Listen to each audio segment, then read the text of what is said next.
السلام علیکم۔ نبی کریم صلی اللہ علیہ وآلہ وسلم کا ایک فرمان ہے جس میں آپ صلی اللہ علیہ وآلہ وسلم نے 3 لوگوں کو خوش قسمت کہا ہے۔ وہ 3 لوگ کون ہیں؟ اس ویڈیو میں ہم آپ کو ان کے بارے میں بتائیں گے۔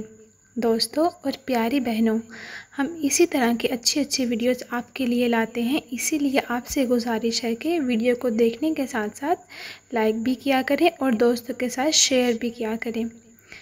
جامعہ صغیر میں آپ صلی اللہ علیہ وآلہ وسلم کا ایک ارشاد مبارکہ ہے جس میں آپ صلی اللہ علیہ وآلہ وسلم نے ارشاد فرمایا کہ یہ 3 علامتیں ہیں، 3 نشانیاں ہیں۔ جس آدمی میں یہ 3 نشانیاں ہیں تو وہ خوش قسمت ہے۔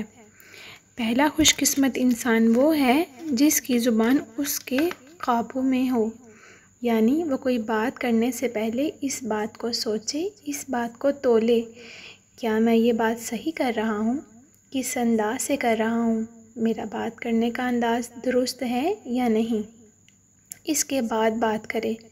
اگر مسلمان اس بات کا خیال رکھیں کہ ہم نے کیا بولنا ہے اور کیسے بولنا ہے اور کس وقت بولنا ہے تو یقین جانیں ایسا مسلمان بہت زیادہ خوش قسمت ہے، بلکہ ایسا کوئی بھی انسان خوش قسمت ہو سکتا ہے۔ دوسرے آدمی کے بارے میں پیارے نبی صلی اللہ علیہ وآلہ وسلم نے فرمایا کہ جس آدمی کا گھر کشادہ ہو، کھلا ہو، وہ بندہ بھی خوش قسمت ہے۔ اس کا مطلب یہ ہے کہ گھر کے دروازے رشتہ داروں کے لیے کھلے ہوں۔ یہ نہیں کہ بندہ سب رشتہ داروں سے ناراض ہو جائے، کسی کو اپنے گھر میں نہ آنے دے، ایسا نہیں ہونا چاہیے۔ اس لیے کہ جو بندہ صلہ رحمی کرتا ہے، اپنے رشتہ داروں کے ساتھ اچھی تعلقات رکھتا ہے، وہ بندہ خوش قسمت ہوتا ہے۔ اس کی ہر چیز میں اللہ تعالیٰ برکت ڈال دیتا ہے۔ تو اس لیے دوسرا آدمی وہ ہے جس کا گھر کشادہ ہو، کھلا ہو۔ اور تیسرے بندے کے بارے میں ارشاد فرمایا کہ خوش قسمت ہے وہ آدمی جو اپنے گناہوں پر روتا ہو، یعنی جس بندے کا دل سخت نہ ہو۔ دل سخت کیسے ہوتا ہے؟ جب بندہ گناہ کرتا ہے اور گناہ کرنے کے ساتھ ساتھ اپنے رب کو بھی بھول جاتا ہے، گناہ کو گناہ نہیں سمجھتا اور گناہ کر کے بھی یہی سمجھتا ہے کہ میں نے کوئی غلط کام نہیں کیا، ایسے بندے کا دل سخت ہو جاتا ہے اور پھر اسے اپنے گناہوں پر رونا نہیں آتا۔